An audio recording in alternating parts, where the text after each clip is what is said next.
Investor Intelligence provides general information only. You should consider seeking independent advice to see how this information relates to your unique circumstances. Please refer to the terms and conditions available at investorintelligence.com.au for more.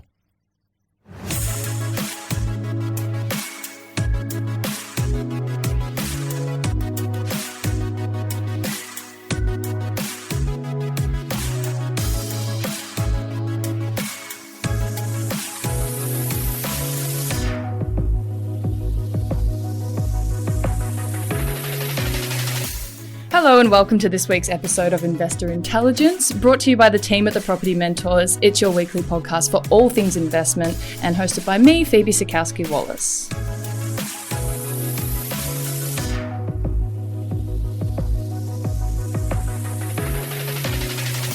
So a couple of weekends ago, the Property Mentors team and I attended the Melbourne Property Expo, where we had a big, beautiful booth. It was actually quite hard to miss us. And all weekend, we were meeting people at all different stages of their investing journeys, which was so much fun. And a big shout out to those who we met and are now listeners of the podcast. But during that time, I know I spoke to a handful of people, and I know the mentors also spoke to a number of people who were talking about wanting to get into investing with renovations and sort of flipping as their strategy. So renovating your home or your investments can be a really exciting project, but as we've kind of mentioned in the past, it can also be really overwhelming. It can be time consuming and it can be really costly if it's not done correctly. And through talking to these people at the expo, I was kind of reminded that we've talked about, or we've sort of touched on renovations several times in past episodes, but more so from the point of view of renovations as a strategy. So today I've got a very special guest joining me today to talk about it from the more sort of practical, more hands-on point of view, and to really sort of paint a picture of what it takes to do a renovation successfully. His name is Owen Smith. Welcome to Investor Intelligence, Owen. Thanks very much, Phoebe. Thanks for having us. Of course. So, Owen, before we get into the sort of ins and outs of renovating, can you start off by telling me a bit more about you, your work, and what you specialise in? Yep, so I actually specialise in renovations. I'm a carpenter, 42 years of age now. I've been an apprentice since I was 16, so I can't do the maths, but but of course quite some decades now of in the industry.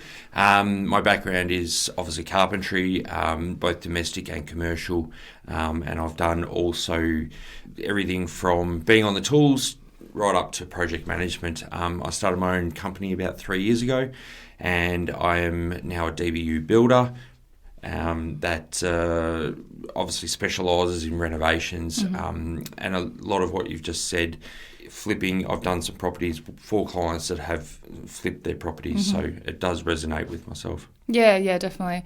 How important to you is it, or in your opinion, is it to have a clear renovation plan and timeline in place before even starting the project on an investment property? It's very important. The better you plan the process, the more cost effective it will be. If you don't have a clear-cut vision and a clear-cut plan, it can get out of control very easily. Yeah. A lot of people don't know the steps of it, and even yesterday I had a conversation with a client that wants to do an extension/renovation, and just what they've already done is completely wrong. So it is quite imperative that you do plan as best you can, because the better you plan at the start, the smoother the project will transition right through from start to finish. Yeah, the less surprises there are along the way. 100%. Yeah, for sure. So I've got you here today to talk about the right and wrong ways to do a renovation. So what are some of the most important initial things that people should do to ensure that their renovation is successful?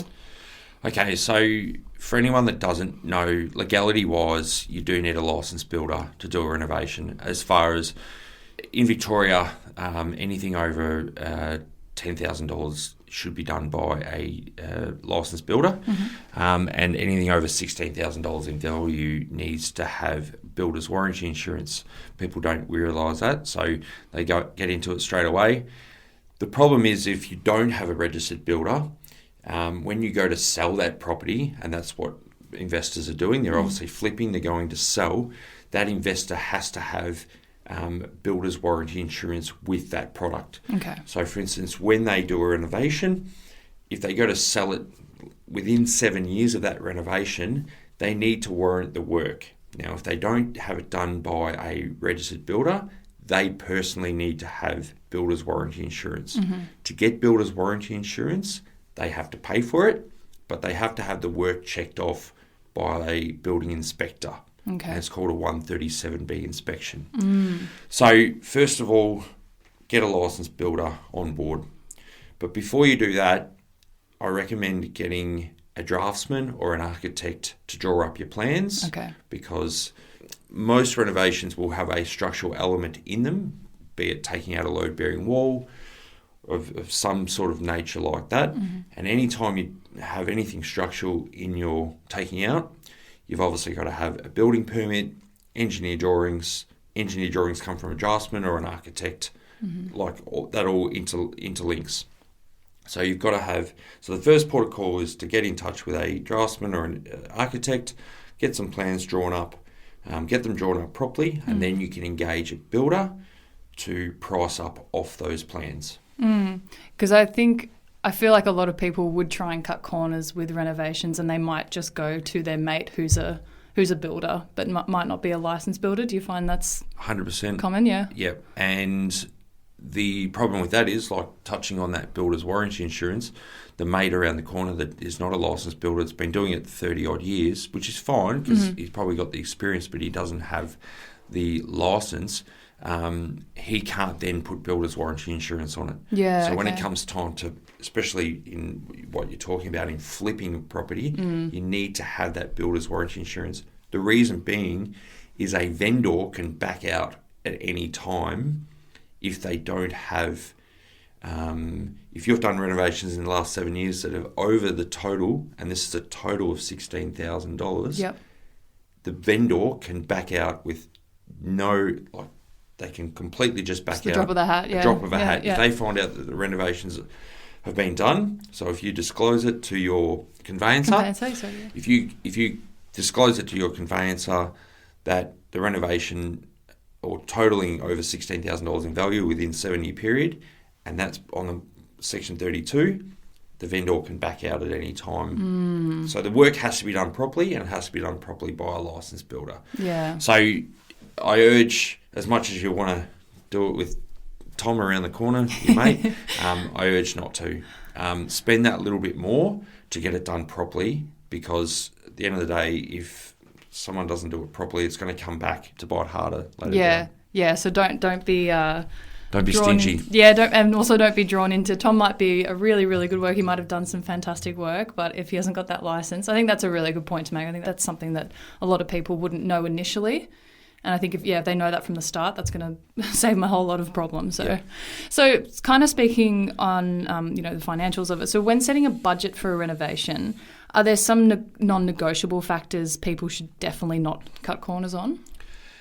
Yeah, for me, I would definitely say depends on if you're obviously you guys are property mentors, and you're dealing with investors that are looking to flip.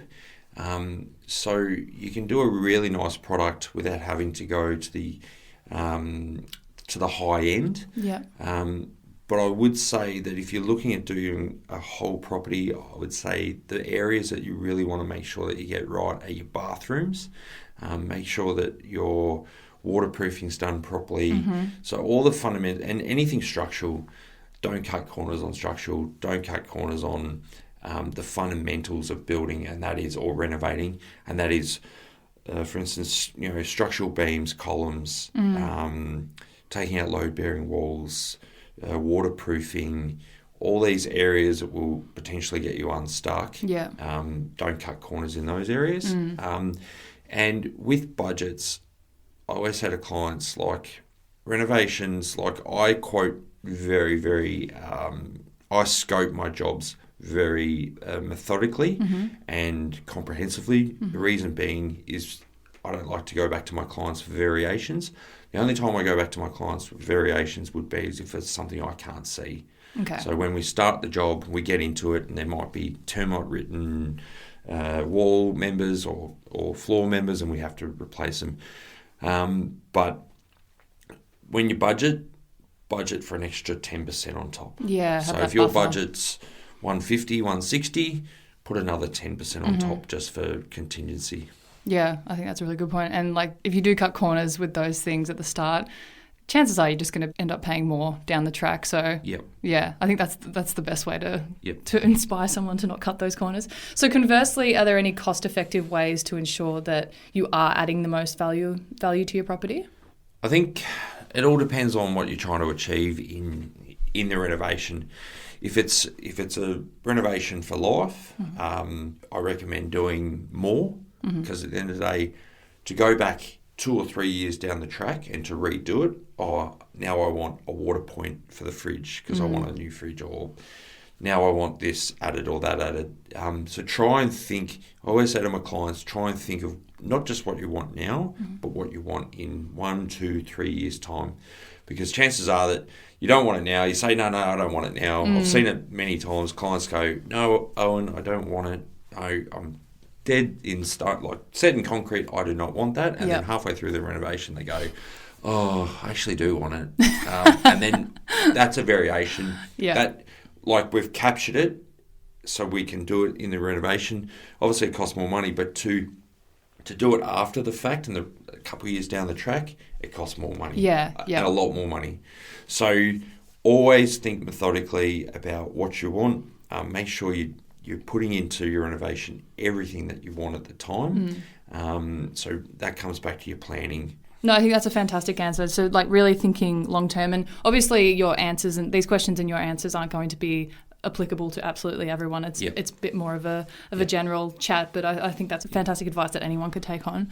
I really want to ask, has the way that people go about renovations changed because of popular TV shows like The Block? Because I find I talk to a lot of people who watch that show and be like, oh, that looks fun. It's like, does it?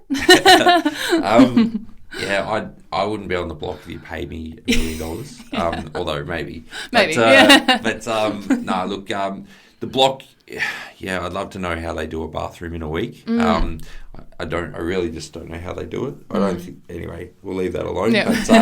But in saying that, I think a lot of people, there are certain clients that I've worked for in the last 12 months and 2 years that do think they know everything because they've watched a TV show. And you have to educate clients. And even for clients that think they know everything or don't know anything, it's all about education. So for me, I like to inform my clients how things work. I work very closely with my clients from the very start. Like even yesterday, I had a phone call with a client that I spent half an hour on the phone with.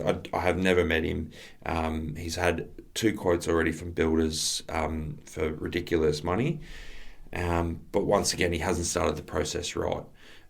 So I steered him in the right direction. And that's where I think I like to take some time with my clients. Don't rush the process because it is a lot of money and it is renovating isn't fun.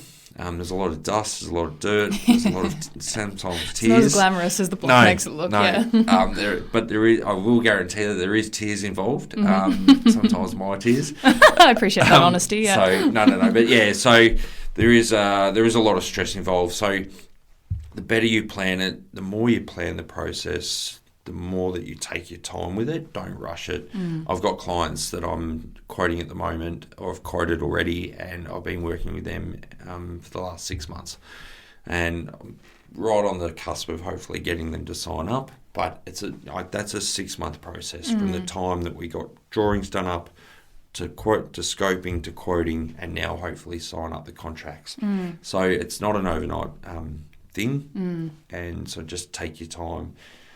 It's not a 5-minute exercise to renovate a property. Yeah, and I think sometimes that might be one of the reasons people are drawn to it is because they even the word flip. It sounds like it's a quick process, but and it can be done. Look, there's flipping and there's flipping. If you want to do things right and properly, 100%, you can slap some paint on a wall. You can, change your countertops or bench tops on a kitchen or your fronts. You can do some tiling. You can flip effectively or make it look effectively. But behind, someone that knows if a potential buyer that comes into that property knows anything about construction, they'll see holes in that flip real quick. Yeah. I don't personally like to do that because I like to do things properly from the start. Yeah. Some guys, some builders like to just cut corners and do it real quick. Yeah. And some clients obviously love that from a price perspective, but just make sure that whatever's done is done properly. Yeah. No, we're big on slow and steady wins the race for most things here. So kind of just going off that, actually, what are some of the key factors to consider when choosing a contractor or a tradesperson for a renovation project? And then kind of going off that again, what are some of the risks of going with, say, the cheapest or the most convenient? Yep. I always say go with your stomach. Mm-hmm. It's the same with me and my...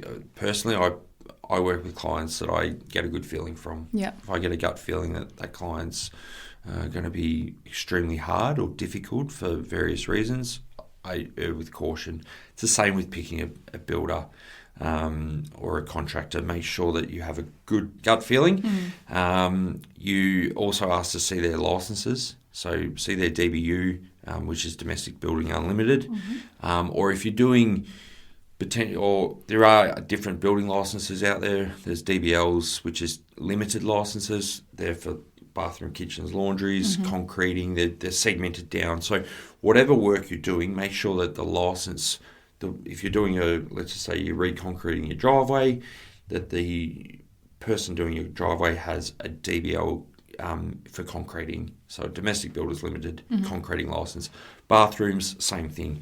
If you're doing a whole property renovation, it will fall under most likely a DBU, and then obviously make sure that you see their license and their insurances, that they've got public liability, they've got builder's warranty insurance, and all those. So the insurances and the licenses, make sure that you cite before.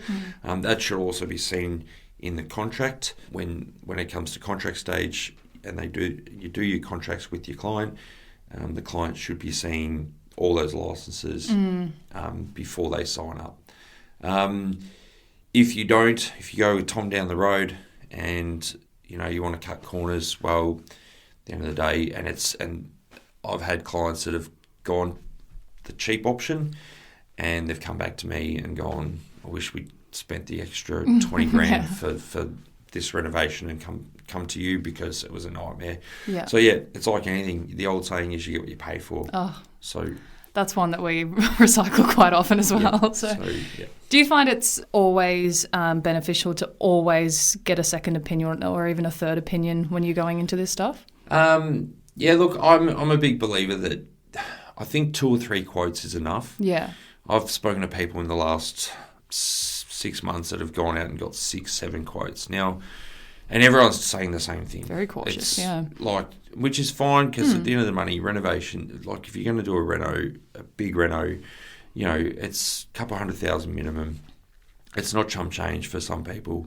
By all means, do your homework. But I think when you're getting up to 6 and 7 quotes for various builders, and they're all saying the same thing, that's telling you that it's all going to be the same price.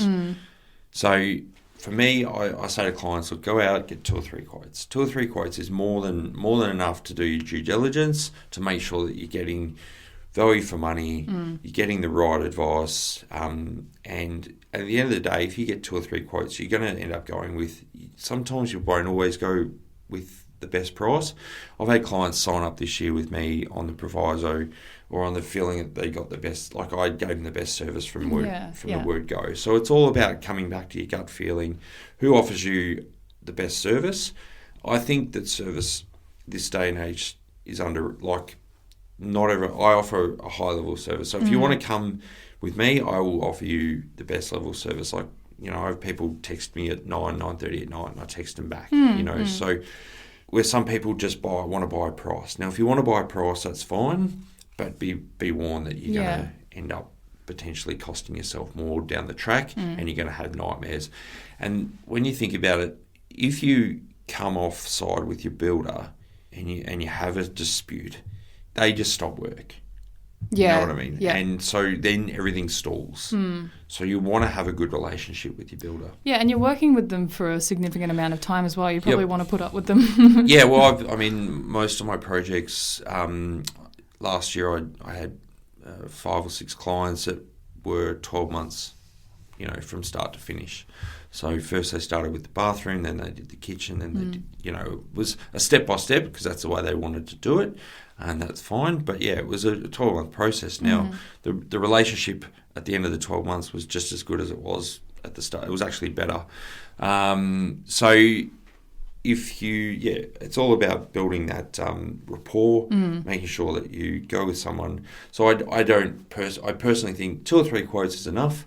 Make sure you get a good gut feeling. The price, because some builders will lowball, as in give you a low price, and then they'll hit you with variations afterwards, where you make sure that when you read the contract or the scope of works, everything's included. And that they're not going to come back. So I do the opposite. I go, right, this is the hamburger with the lot. I've catered for everything. I'm not going to come back to you for variations unless it's an unforeseen issue that I haven't been able to see. So it's very important. I think just 2 or 3 quotes is enough. Yeah. Do you think someone going for 6 or 7 quotes is maybe a sign that they're not quite ready to do a renovation? 100%. And even yesterday, that client I was speaking about before that has already engaged 2 builders. He's already down the wrong path. He has no drawings. And that's why the builders have probably just thrown stupid money at him because they don't even know what they're quoting. Right. But he's been looking at this for 10 years. So he's still, I think he's now at a point where he's ready, but he hasn't been ready for a long time. Right. So make sure when you engage a builder, you are ready, and even if you don't know the process, ask the builder the process, and they'll tell you the process as well. Yeah. So, Owen, what would be your final piece of advice for people who are considering renovating, whether that's for someone wanting to do a flip or for an investment property or even for their own house? Plan. Plan it out, plan your budget, plan your timelines, how long most likely you're going to have to move out. So plan where you're going to go, how long you can afford to be out of that house for, or if you're going to flip, when you want to flip, when the market's right to sell. So my one piece of advice is plan it, plan your budget, plan everything around it. So, I think that's a fantastic bit of advice for sure. So anything you want to add before we wrap up, or where can people find you? So I'm contactable on Instagram. My Instagram and my Facebook is Noble and More Ready, NobleAmorReady. So Noble and More Ready, if you just punch that into those search engines, you'll be able to find me. Also, I have a website, not that it's very good, but my website will send you to those links as well, but my website is www.nobleandmore.com.au, or you can email me at owen@nobleandmore.com.au. So I'll make sure that I add that to the show notes for everyone who's wanting to reach out to you. Thank you very much. And just one more thing. I'm a big advocate. Every November I do Movember to raise funds for men's health awareness, be it prostate cancer. There's about 1,200 different charities that Movember raise money for. I've been doing it now 3 years, and if you go onto my, I think you might have even seen some of my crazy haircuts. I have, yes. So I up the ante. If I reach my certain fundraising targets, I do a stupid haircut for the month of December. I have to hold it for the month of December, which pretty much means that I'm bald up until February. And makes for a good story as well, and I'm pretty much single. My girlfriend disowns me during that time. But getting back to the serious part of it, I raise money for Movember. So if you listen to this podcast around the month of October, November, December, I'm always looking to raise money. If you get onto Movember.com and you look up Owen Smith, I'm the attractive one with red hair. I'm only joking. But there are a few Owen Smiths floating around, but on the website. But definitely donate to my cause or to my fundraising, or just in general get out and donate to Movember in general. That would be a great way to help men's health awareness. That's amazing. I think once it comes to sort of October, November, we'll definitely put out some posts so that people can reach out to you again. Awesome, thank you. But that's amazing work you do. Thank you so much for joining me today. It's a pleasure to learn from you. No worries. Thanks very much. Cheers.